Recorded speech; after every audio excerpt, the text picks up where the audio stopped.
Navy Sanmar Sea, you gave me clearance. The panic in the Indian sailor's voice tells a story the official press releases won't. Tehran's promise to reopen the Strait of Hormuz is a dangerous illusion. While Iranian diplomats trade grand claims for frozen funds, their own military is firing on the very ships they pledged to protect. This is not diplomacy, it's the sound of a regime coming apart at the seams. Across the globe, supply chains are snapping, factories are falling silent, and the human cost is rising rapidly. Iran is bleeding from within, paralyzed by public infighting, while a tightening naval blockade makes the news harder to ignore. With a deadline looming and the world's most powerful warships holding their breath, the illusion of control is shattering. The question isn't just about whether the strait will open, it's about whether the regime will survive the week to answer the call. The naval stranglehold, a strait not yet open, a noose already tightened. Tehran wants the world to believe the Strait of Hormuz is back in business. They are broadcasting headlines about reopening, claiming ships can pass, and calling it a diplomatic victory. It is a masterpiece of political fiction. The reality on the water is not defined by press releases, it is defined by the guns of the IRGC. While the Iranian foreign minister talks of open lanes, the US Navy and maritime security firms like BIMCO are telling a different story. They are warning ship owners to stay away because the threat of mines is not fully understood, and the traffic separation scheme remains a potential minefield. This is the new normal. If a captain wants to pass, he does not check a map, he checks with the Revolutionary Guard. That is not open navigation. That is a hostage situation. And let us be clear about who is holding the key. It is not the Ministry of Foreign Affairs in Tehran. It is the paramilitary commanders on the ground. This is an attempt to turn a critical global waterway into a personalized gate where the price of entry is political submission. The international shipping industry is not buying the lie, and major insurers are keeping premiums at war risk levels, effectively treating the open strait as a combat zone. Look at the map.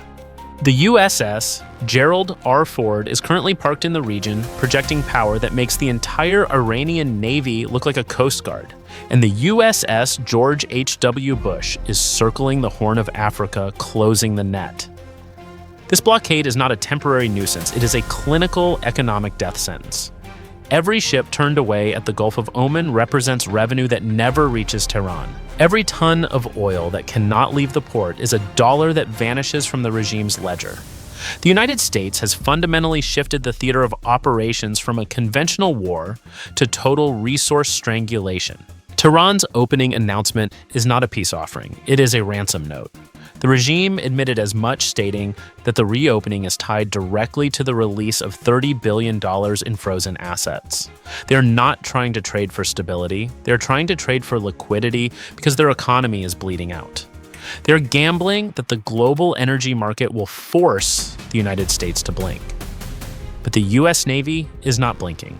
They are keeping the blockade in place for every vessel connected to Iranian ports. This demonstrates that the regime is acting from the desperation of a cornered actor. The market knows it. The silence from the shipping industry is louder than the Iranian press releases. When the IMO and maritime agencies are still verifying the status of the strait, it means the risk is too high to ignore. Iran is trying to use the strait as a leverage point, but they are forgetting that leverage requires credibility. If you promise safe passage and then authorize your military units to harass the very ships you granted clearance to, you have destroyed the only asset you had left, your word. The global markets are now pricing in the threat of a leadership that cannot control its own trigger-happy subordinates. This state of affairs exposes the fatal flaw in Tehran's strategy. By trying to weaponize the strait for ransom, they have incentivized the US and its allies to accelerate the diversification of energy routes, effectively making Iran's control over Hormuz less relevant every single day. The blockade has already lasted long enough to cause permanent shifts in shipping logistics. Many companies have already rerouted their fleets permanently. Treating the Strait of Hormuz not as a permanent fixture, but as a liability they would rather bypass entirely. The regime's attempt to assert control has confirmed they are too unstable to be trusted with a global artery. You cannot call a door open when the only way to get through it is to pay a toll to a gunman. The regime is selling the fantasy of reopening to distract from the reality that they are under siege. They have turned a global trade route into a cage of their own making. Every day the blockade continues, the pressure on the Iranian internal economy grows exponentially, and the military standoff becomes more precarious. The regime is betting that time is on their side, but the physical presence of the U.S. carrier strike groups proves that the U.S. is prepared to hold this position until the deadlock breaks. The human cost from the Strait of Hormuz to the silent kilns of India. War is often framed by naval maneuvers and missile ranges, but those views are sterile. True conflict is measured in the silence of a train station and the math of a family trying to eat. Nowhere is this more apparent than in Morbi, India. Known as the ceramic capital of the world, this town generated $11 billion annually and sustained 400,000 workers. It was a machine built on momentum, reliability, and one constant imported natural gas. Then, Tehran played its card. When the regime turned the Strait of Hormuz into a geopolitical lever, they didn't just target a trade route, they choked the fuel supply that kept Morbi's furnaces burning. The economics here are simple. Ceramic tiles require constant, intense heat. Without gas, the kilns shut down. When the kilns shut down, the assembly lines go dark. And when the assembly lines go dark, the income stops for everyone. Within days, over 500 factories in Morbi shuttered. This wasn't a slow decline. It was a total mechanical stoppage. The industry depends on a continuous cycle of raw material heat and shipping. Break the shipping at the strait, and the entire cycle collapses. The factories couldn't absorb the price spikes of piped gas, and the orders didn't wait. The machine just turned off. Consider the reality of Hari Gupta. For 20 years, he stood before the kilns, a man who traded his sweat for $250 a month. It was barely enough to live, but it was consistent. When the factories locked their gates, Hari was left with nothing but debt and a sick child. He isn't a geopolitical pawn, he is a casualty of a logistics failure. His son needs surgery, but Hari cannot even pay the monthly school fees. This is the math of the Hormuz blockade. A regime in Tehran plays for leverage while a father in Morbi loses his ability to keep his household running. Then there is Anita Devi, a single mother of two. She checks bathroom fittings for a living, earning just enough to pay rent. Now she sits in her room waiting for a restart signal that hasn't come. She cannot go back to her village because the bus ticket costs more than she makes in a month. She is stuck. She is one of thousands, an army of laborers caught in the fallout of a conflict they have no role in. They don't analyze the intricacies of naval sanctions. They analyze the bottom of their wallets. They know exactly when the food runs out, and they know exactly when the gas cylinder for cooking is too expensive to replace. This is the reality of the resource crisis. It is not an abstract energy debate. It is the fact that the work just stopped. The regime in Tehran screams about sovereign rights, but their actions are dismantling the survival of the poorest workers in the region. They aren't fighting for the downtrodden. They are ensuring that the people at the end of the supply chain pay the price for their brinkmanship. Every hour, the strait remains a site of military posturing. The debt burden on families in Morbi grows. The factories aren't just making tiles, they are manufacturing the basic income required to live. Kill the factory, and you kill that income. The damage is deeper than just a spike in unemployment. We are witnessing the forced migration of thousands as families pack their belongings and pile onto overcrowded trains, fleeing the town they built with their own hands. They are trading their current survival for a return to the rural poverty they spent decades escaping. This exodus is the true impact of the Iran war. While diplomats argue over frozen assets, the life savings of these workers are being drained in the furnace of this crisis. It is a total breakdown of the local economy. As the Tuesday deadline approaches, the air in Morbi remains heavy with uncertainty. Manufacturers are desperate, but they know the truth. Recovery is not a switch they can flip. Even if the blockade ends, it will take months to repair equipment, rebuild order books, and convince the labor force to return. The damage to the supply chain is structural. Many companies have already rerouted their operations, treating Morbi not as a reliable fixture, but as a liability.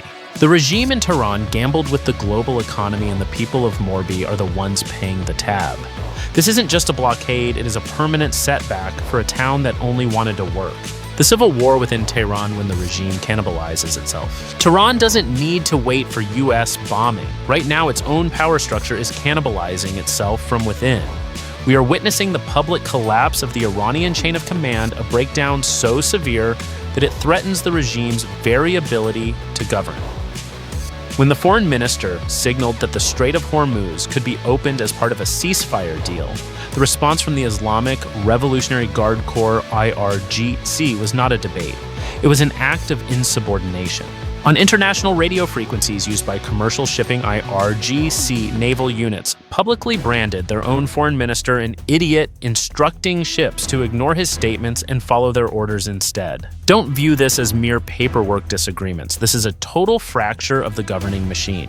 In any functional state, diplomacy and defense are two hands of the same body, coordinated toward a single strategic objective. In Tehran, those hands are now fighting for the steering wheel. The foreign ministry is attempting to trade geographical access for financial survival, desperate to get frozen assets released. The IRGC, however, views any concession to the United States as a surrender of their core ideology. This friction has created a parallel government where the diplomatic team is essentially negotiating in a vacuum with no authority to enforce the agreements they make. At the top of the power tower, the terrifying silence of the supreme leader is creating a black hole, causing all factions to spin. No one outside the inner circle has seen or heard him in a way that provides clear, actionable guidance. This absence has turned the regime into a playground for factional infighting. Every side of the Iranian establishment is now claiming to speak with the supreme leader's voice, using his silence to justify their own agendas. When the supreme arbiter of power disappears from public view, the subordinate factions stop coordinating and start competing for the soul of the state. The shot fired at the Indian ship is the starkest affirmation of this system's chaos. Here, the Ministry of Foreign Affairs granted clearance to pass through the strait, likely as a goodwill gesture to maintain relations with a key oil buyer. Within hours, IRGC naval units opened fire on those very same vessels. You cannot have a foreign policy when your right hand is attacking the allies your left hand is trying to court. This is not a strategic bluff, it is a system-wide failure. The Indian Foreign Ministry summoning the Iranian ambassador was not just a diplomatic protest. It was a realization that Tehran no longer speaks with one voice. When losing control at sea, Tehran turns to strangle its own people. It has been over 50 days since the Iranian government severed the nation's connection to the global internet. This is not a measure taken by a confident government. It is the frantic action of a regime terrified of its own population. They are not guarding against an external invasion. They are guarding against their own people. With machine gun-mounted jeeps patrolling the streets of Tehran and checkpoints choking every major artery, the government is treating its citizens as an enemy force. They know that if the street rises, the internal fracture will become a terminal point. The regime is straining on two fronts: the US naval blockade and the fear of its own 92 million citizens. A government that must dedicate its best intelligence and military units to suppressing domestic unrest cannot simultaneously conduct a high-stakes negotiation with the United States. They are flying blind, operating based on paranoia rather than intelligence. They are fighting two wars, one against the US, led blockade on the seas, and a second, more desperate war against their own population. The internet blackout is intended to mask this, but it also isolates the regime from the reality they need to navigate the crisis. The state-within-a-state model that the IRGC once boasted of has now become the noose tightening around their own necks. By building a parallel power structure that operates independently of the civil government, they have ensured that Iran lacks a single point of failure, but they have also ensured that they lack a single point of decision. When the deadline arrives on Tuesday and the US demands an answer, Tehran will be unable to provide one that the entire regime can honor. They are too busy cannibalizing their own leadership to face the reality of the external pressure they have invited. By this Tuesday, the big question isn't how Tehran will negotiate. It's whether there is anyone actually in charge in Tehran to make a decision. A government that publicly insults its own diplomats and shoots at the ships it authorizes to pass has proven that it is too unstable to be trusted with any deal. As the ceasefire approaches its expiration, the world is waiting to see if there is any entity left in Tehran capable of making a decision that will last longer than a single news cycle. They have turned a trade route into a cage and the lock is rusted shut from the inside. War ultimately is not defined by the roar of missiles or the movement of aircraft carriers. It is defined by the silence of empty train stations, the coldness of shuttered kilns in Morbi, and the rot spreading through a regime that has forgotten how to govern. We have traced the arc from the Strait of Hormuz to the inner sanctums of Tehran. There are no winners here. There are only casualties, the laborers, the families, and the citizens paying the ultimate price for a leadership that gambled with the global supply chain to secure its own survival. This instability is not a local anomaly, it is a clear signal. It proves that in our interconnected world, the arrogance of a crumbling regime can suffocate an economy on the other side of the planet. When a government loses its internal cohesion, it stops being a political actor and starts being a threat to global order. Do not view these events as isolated headlines. They are pieces of a larger puzzle, revealing how geopolitics quietly reshapes our daily reality. If you want to see past the noise, if you want to understand the currents driving these seismic shifts, subscribe and turn on notifications. We don't deal in easy answers, we deal in the truth beneath the surface. Thank you for joining us on this deep dive.